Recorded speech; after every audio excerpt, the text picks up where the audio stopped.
एक खूपच हायपोथेटिकल आणि बाळबो सायफाय सांगतो की जणू इथे रॉड्स लावले जातील, आपला सगळा डेटा मेंदूमधला जो बायोलॉजिकल डेटा आहे तो घेतला जाईल, त्याचं डिजिटल कन्व्हर्शन होईल आणि तो सेपरेटली. सो मी विश्राम डोले आणि माझं हे आतापर्यंतचं असणं हे बघा, हे त्याची हार्ड डिस्क.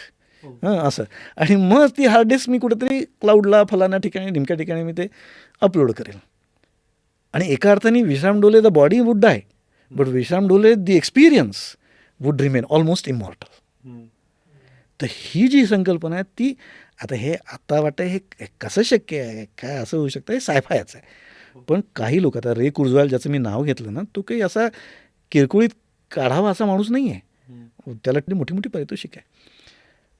ते असो किंवा त्याच्यासारखे विचार करणारे इतर शास्त्रज्ञ असो, त्यांना असं वाटतं की हे करता येईल. त्याला ते म्हणतात माइंड अपलोड. Mind upload. जणू मी माझा व्हिडिओ अपलोड करावा, माझा अमुक अपलोड करावा, तसं माझा अख्खा माइंडच्या माइंड मी अपलोड करतो आणि मी अमर राहतो.